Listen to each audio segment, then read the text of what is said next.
Hi, and welcome to Tell Me What Happened, the podcast that features true childhood stories from people from all walks of life. Each week, our guests will tell us a childhood memory and then tell us how it impacted their adult view of the world. I'm your host, Jay Rehak, and like you, I've had my share of painful childhood experiences.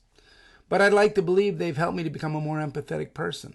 Tell Me What Happened is sponsored by Sideline Inc., publishers of quality books, including Susan Salidor's latest children's book, I've Got Peace in My Fingers, available worldwide on November 1st, 2019.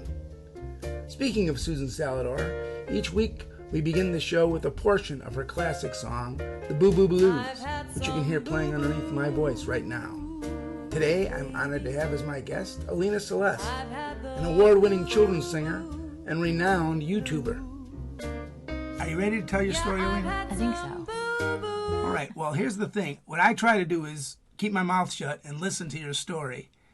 And then afterwards, I'm probably going to ask you one question. That one question is going to be, how has it impacted the way you view the world now as an adult? Okay, so I had to think about this, and I decided that my story would be about the day I realized my mom was a person. Because I think a lot of kids, you go through a period where you suddenly realize that your parents are just people like any other person. But I am lucky enough to have an actual day when that happened.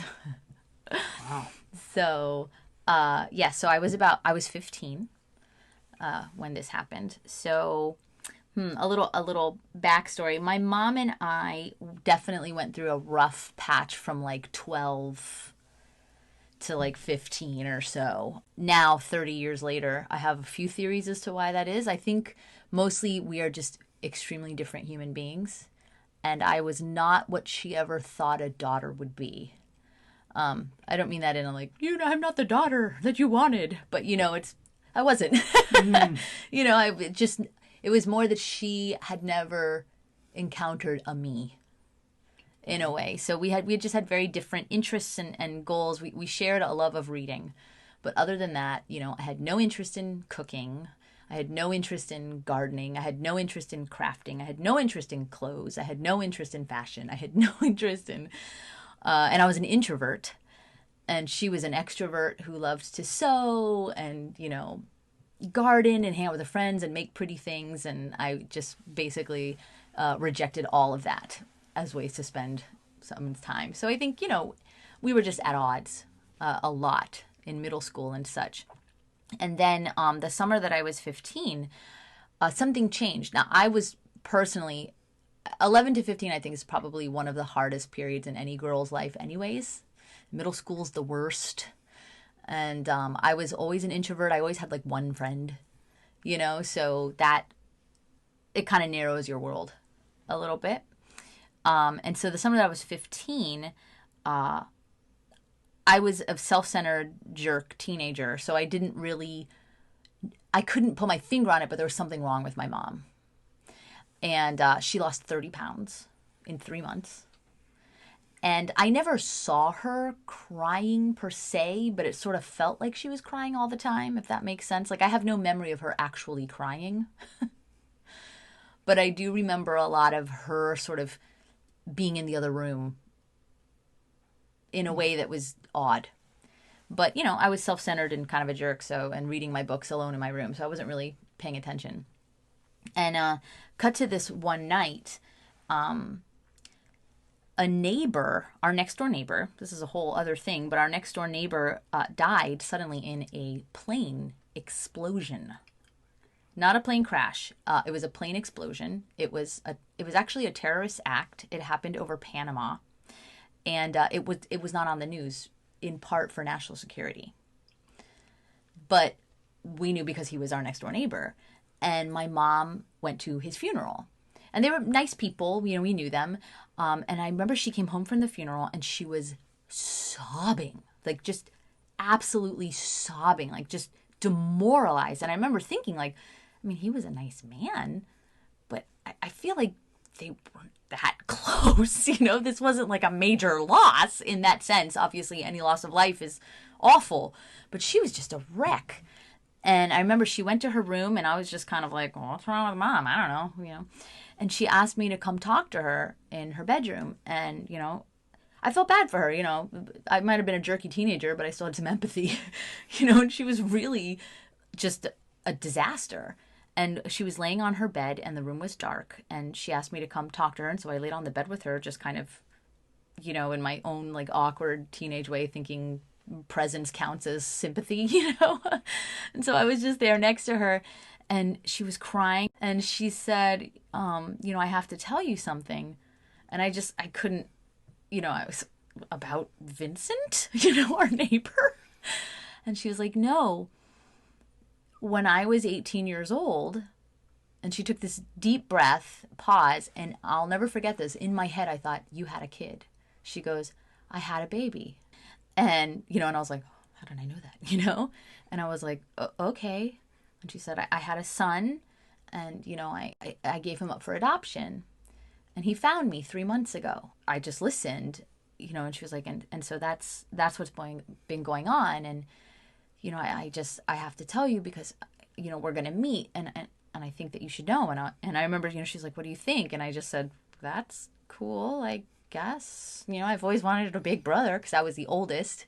I had 2 younger brothers, and I was like, I thought it'd be cool to have an older brother. And she was so shocked at my reaction. And I was like, what's wrong? And she said, well, I just thought that you would think less of me, thought that you would be disappointed in me or think that I was, bad or whatever. And I remember just being like, why?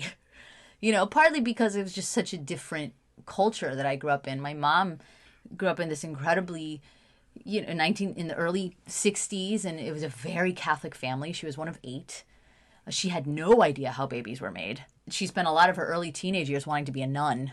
And she had her senior year of high school. My mom was a very shy teenager, which you'd never think she's such an extrovert, but she was a very shy, quiet kid. She had learning disabilities that went undiagnosed, and, was just beat up by teachers. And they moved her senior year in high school to another town.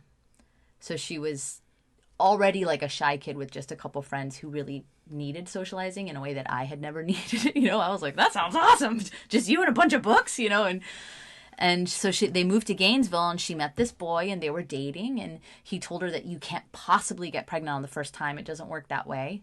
And she got pregnant. And she realized it a few months in. She hid it from her parents for about 4 months. She made it about 4 months until her sister, who was the wild one, was like, you're pregnant, aren't you? And, her parents found out, and they sent her away through a Catholic charity. She had to live with a family and clean their house in exchange for room and board until she had the baby. And she told me all of this that night. And she said, because I asked, what happened? And she said that they had drugged her because at the time, so she had my brother in 1968. So they were still doing that thing where they knock you out. So they had drugged her, but my family has notoriously weird reactions to drugs, and the anesthesia didn't work, and she woke up mid-labor, which is why she remembers the labor at all. And they took the baby away, and I asked her if she'd seen him, and she said no. They told me to forget that it had happened, and they said it would be better if I didn't see the baby. So they took the baby away, and she went home, and everybody pretended that didn't happen, and she didn't tell her brothers or sisters. A few of them figured it out when they were older. Remember that time you went away for 6 months kind of thing? And 25 years went by. And she told my dad, she told me, because, I was like, does Dad know? And she told him when they first started dating. And he said, I don't care. So she was kind of like, okay. But then that was it. They basically never spoke of it again. So 25 years goes by, and my brother, the brother that I discovered then, Don is his name. Should I say his name? My brother found her. He'd had a heart issue, which was fixed, but the doctor had asked him about his medical history, and he was like, I'm adopted. So he began this journey at 22 to find her, and it took 3 years, but he did find her at 25. She got a call from a Catholic charity that said, we help children who are adopted find their birth parents, and we have, your son. Would you like to meet him? And she said, okay. And so that whole summer, she was talking to him all the time. And she was, I think, looking back, it was probably part of the reason we had such a hard time because, you know, I was a self-centered, self-pitying teenager. And here she was essentially finally processing all those feelings she had as an 18-year-old who was alone and pregnant and, you know, had to give up this baby. So I think she was kind of a teenager too, you know, processing her feelings that whole summer and losing weight and not talking. And she was so scared that my brothers and I, but that I would think that she was some kind of like dirty slut. So she was so, and I remember in that moment, you know, when she said, I thought that you would think, you know, that I was dirty or like not worthy of you or whatever. I remember thinking like, oh, my mom's just a person, you know, just like anybody else. And she has this nickname in her family, Saint Cecilia, because she's like, she would give you the clothes off her, you know, just the clothes off her back is like such a trope, but it's such a stereotype. But yes, oh my God, she'll drop anything for anyone always. So she was so good. And here I was, this like kind of ornery, cranky kid, you know, who like didn't want to play with the other kids a lot. And so here was my mom who everybody loved. And she was so nice and she was so pretty and she did all these things so well. And so it was like, oh, she makes mistakes. She made a mistake. And I didn't like judge her. I didn't think she was like bad for that. But I was just like, that's so cool, you know? She makes mistakes. And she's just a person with this whole history that had just never occurred to me, you know, that she had a life before she was my mother, you know, full of ridiculousness and mistakes. And it's not that she hadn't told me stories about her life before then, but somehow they were sort of like fairy tale stories. You know, like my dad is Cuban. He used to tell us these stories about him as a child in Cuba. And it's literally like fairyland, you know. And so all of a sudden here was this real world thing with consequences. She was going to go meet him, which is why she finally felt like she had to tell us. And it was happening. It was a real thing with proof. You know, there's like proof. So that was the day I realized that my mom was a person. And after that, for many years, we became extremely close. Somehow knowing that helped us bridge our other differences in personality. Yeah. And so from then on, I had a lot less issues with my mom. And you know, what's it called at the end of the book? The starts with an E. Epigraph? Oh, Epitaph? Yeah, epitaph, yeah. Epitaph. The epitaph is, we met my brother Don. It's now been 25 years since I met him. And we're all close to him.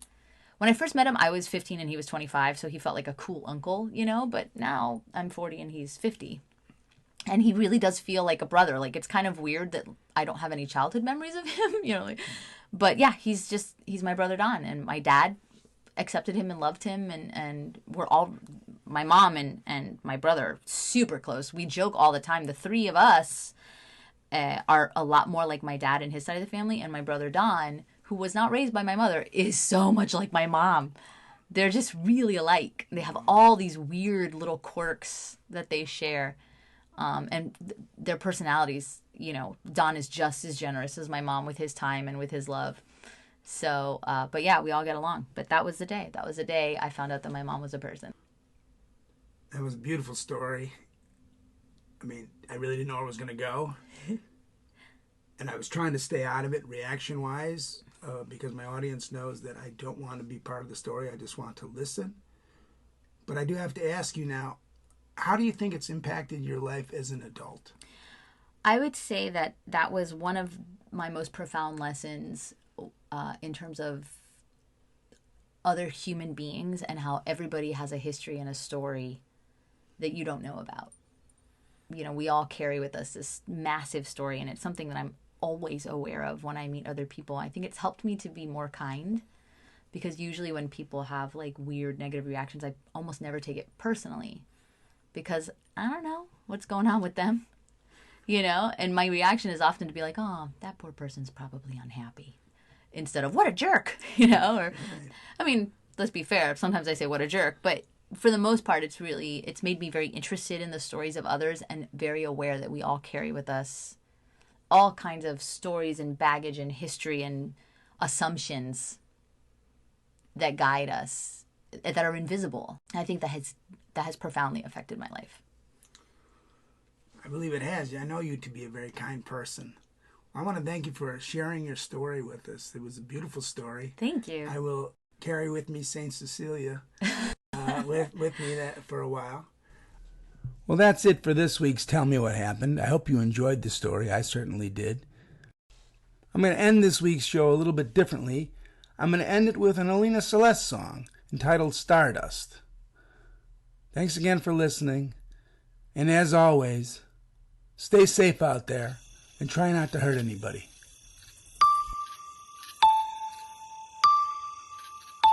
Oh, we're all just a little piece of stardust.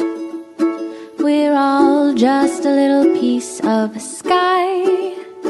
And if we ever should be parted, I'll look up and see a piece of you and I.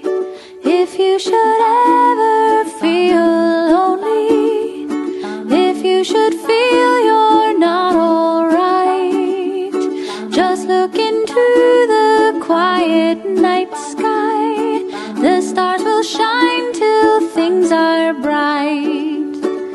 'Cause we're all just a little piece of stardust.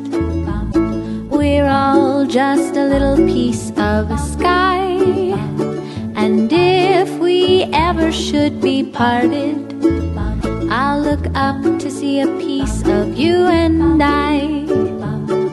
Long, long ago, the sky came alive. The light was an ocean, the ocean was life, and all the universe was bright. Night made day and day made night.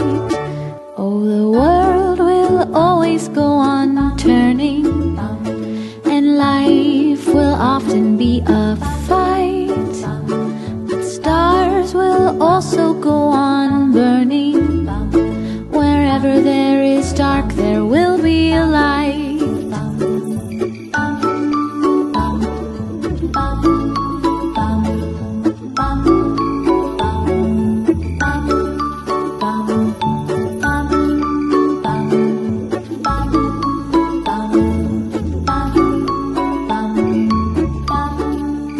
If you should ever feel lonely, if you should feel you're not alright, just look into the quiet night sky. The stars will shine till things are bright. Oh, we're all just a little piece of stardust. We're all just a little piece of sky. And if we ever should be parted, I'll look up to see a piece of you and I. Just look up to see a piece of you and I.